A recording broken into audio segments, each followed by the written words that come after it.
theology at Oxford. Like, what a boring subject. And he said, everything is theology. And I've now realized he's right. They are guided by a theology.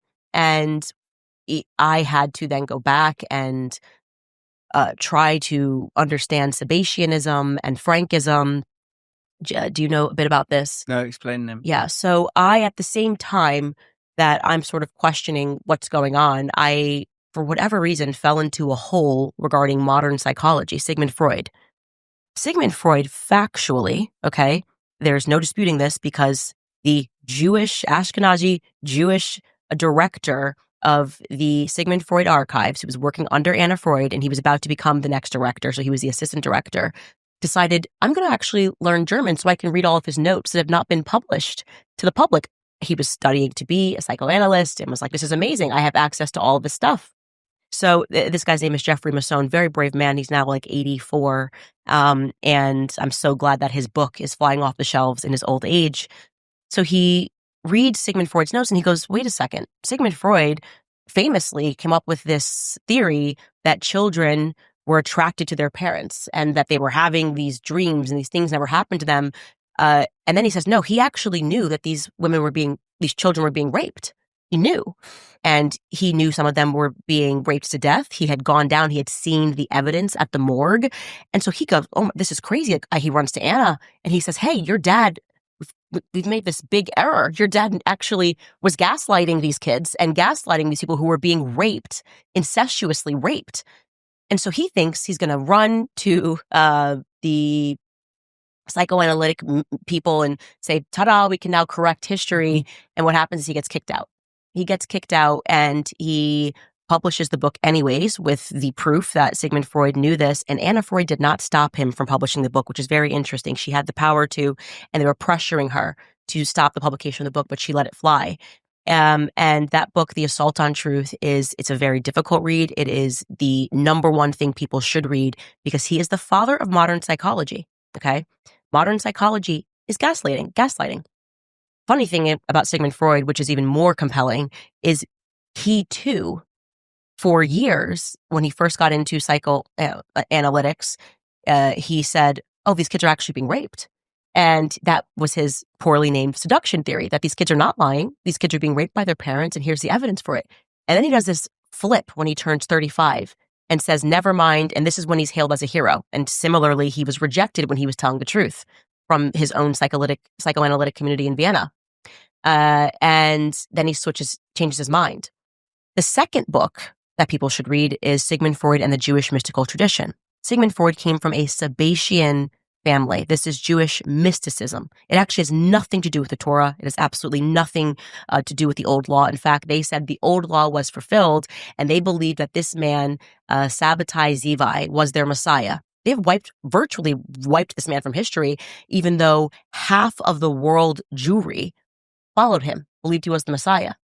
He was a homosexual psychopath who believed in practicing incest as a sacrament. This is how they were going to move forward in the world. And this was they worshipped the Kabbalah. Their high book is the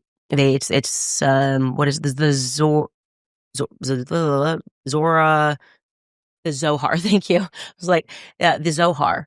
And they believe that you rape your kids when they're 7, but you don't tell them why they're raped until they're 35. Now, this is an inversion of, some people tell me, of the mystic tradition. It's kind of from the Book of the Dead in Egypt, really.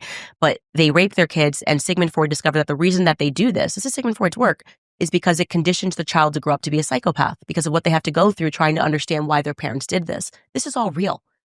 This is not, all of these authors are Jewish. They support the Jewish movement. The second author, David Bacon, I think actually regrets writing his book because he thought it was going to be this like expose of, why the Jews in Europe should be sympathized for. And then people went, wait, what's going on here? There's all this incestuous rape happening. And I think this is actually the reason, and I encourage Jewish people to read this book as well. I don't think they know their own history because at this time there was a great schism. There were actual Jews who were following the Torah to the letter of the law, who were getting kicked out of countries because of these Sabbatian Frankists who were actually raping kids. And there's nothing new under the sun, right? So their instinct is to go, why am I being kicked out of a country? What did I do, right? I had nothing to do with this. These are anti-Semitic tropes. And yet these people were funded by the richest people in the world. Jacob Frank was given a castle in Germany, in Offenbach, Germany. He was made a baron. By the way, part of what they believe in is apostasy. They mass convert into other faiths, right? And they did. The Frankists mass converted to save themselves from the Jews, the actual Torah Jews who kicked them out, into the Catholic faith, right? This could be where all of the scandals in the Catholic faith came from. There was a lie, and this is really important to share, that when you start talking about Sabbatianism and Frankism, that this was an old fringe movement. This is absolutely untrue. You can read Israeli historian Gershom Scholem's work. Not only is it not true, the very first Jewish Supreme Court justice in America was a Frankist. He kept a picture of Eva Frank on his Supreme Court desk. That's Louis Brandeis, okay?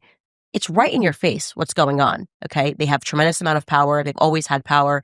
And it is because what they believe in is evil is okay. They believe in the doctrine of evil, that you must lower yourselves and commit the most depraved acts of evil to prove that evil doesn't actually exist.